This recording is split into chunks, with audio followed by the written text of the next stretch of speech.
Bulletin में सबसे पहले बात करेंगे, सुप्रीम कोर्ट में आर्टिकल 63A की तशरीह के लिए दायर सदारती रेफरेंस पर समाअत जारी है। चीफ जस्टिस की जानिब से आज ये कहा गया कि एक बात वाज़ेह होनी चाहिए कि अस्कुद नोटिस का इख्तियार किसी की मर्जी से इस्तेमाल नहीं होता। जजेस पर मुश्तमिल बेंचेस चीफ जस्टिस से दरख्वास्त करते हैं और अस्कुद नोटिस लिया जाता है।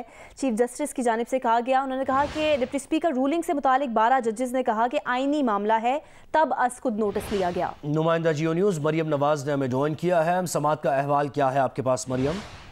जी, सुप्रीम कोर्ट में आर्टिकल 63A की तशरीह की सदारती रेफरेंस पर समाअत हुई है और आज chief justice Pakistan justice Umar Ata Bandial ने यह बताया है कि जो स्पीकर रूलिंग से मुतालिक अस्कुद नोटिस लिया गया था वो किसी की मर्जी से नहीं बल्कि 12 जजेस की मशवरे के बाद जो है वो लिया गया था। चीफ जस्टिस पाकिस्तान ने दौरान समाअत अपने रिमार्क्स में कहा कि आइन बुनियाद है और वफाक को मुतहद रखता है, जितनी मर्जी तनकीद कर ले आइन का दिफा करते रहेंगे।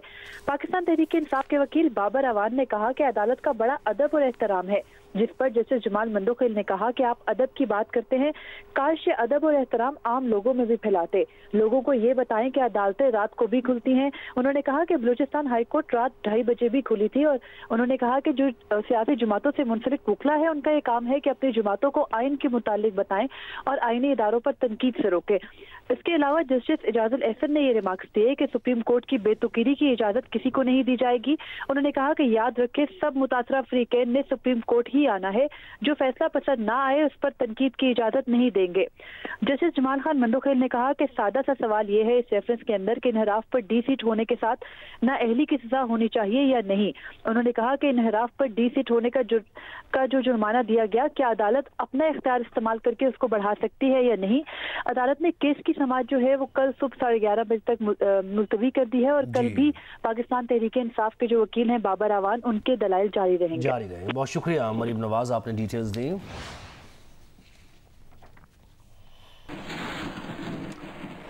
इमरान खान और दीगर के खिलाफ मस्जिद नबवी वाक़े से मुताल्लिक़ मुकदमात के खिलाफ दरखास्तों पर समाअत हुई। Chief justice Islamabad high court ने रिमार्क्स दिए कि कल चेयरमैन पाकिस्तान तहरीक इंसाफ ने फिर कहा कि अदालतें रात 12 बजे क्यों खुली।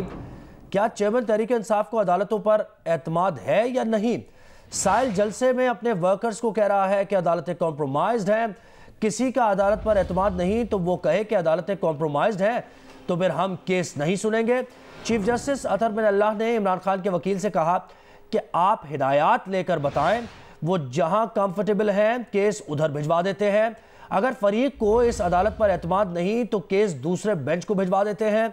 Chief justice Islamabad high court ने कहा कि हम नहीं चाहते कि इन बयानियों की वजह से मिसिंग पर्सन समेत दीगर केसेस भी मुतासिर हों।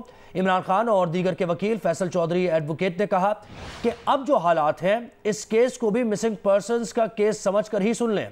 Chief justice Islamabad high court Athar Minallah ने कहा कि मिसिंग पर्सन्स के इशू को अंडरमाइन न करें। हर तरफ से अदालतों के खिलाफ मुहिम चलाई गई मगर इस अदालत को फर्क नहीं पड़ता।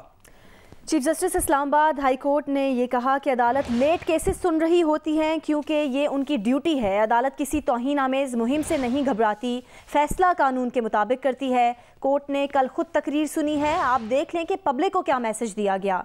Chief justice Islamabad high court ने कहा कि आपकी पार्टी के फॉलोअर्स समझते हैं कि मैनचेस्टर में मेरा कोई फ्लैट है। सुप्रीम कोर्ट के जस्टिस मंसूर अली शाह के साथ तस्वीर का गलत तासुर दिया गया। फवाद चौधरी और शहबाज गिल की गिरफ्तारी से रोकने के हुक्म इम्तना में 12 मई तक तौसीह कर दी गई।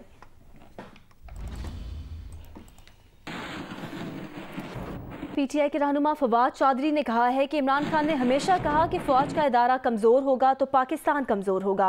वज़ीर आज़म शहबाज शरीफ के कल 2 बयानात सामने आए। शहबाज शरीफ का पहला बयान इमरान खान की तकरीरों पर आया।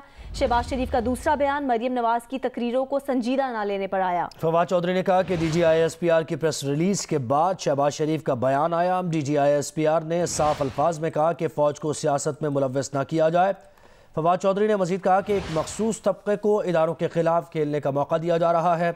फवाद चौधरी ने मुतालबा किया कि अपनी गुफ्तगू पर मरियम नवाज शरीफ माफ़ी मांगे।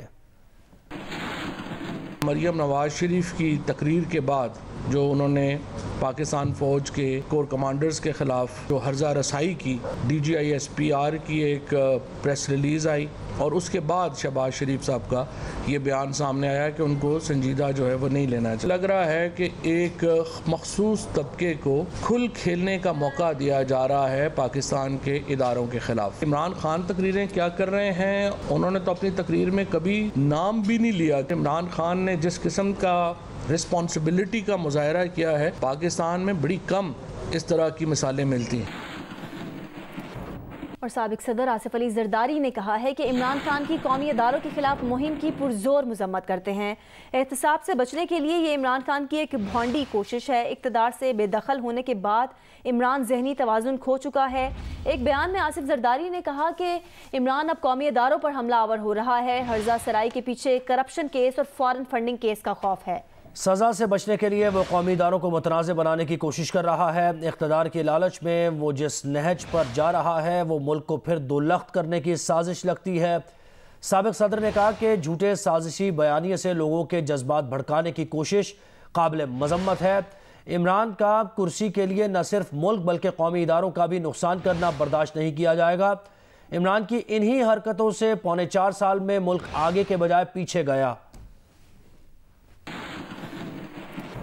हुकूमत से निकलने के बाद PTI के चेयरमैन इमरान खान ने बार बार इल्ज़ाम लगाया कि मीडिया हुकूमत तब्दीली की अमरीकी साजिश में शरीक था। उन्होंने ये भी कहा कि उनके दौर में मीडिया महंगाई के बारे में बहुत बात करता था मगर अब नहीं करता।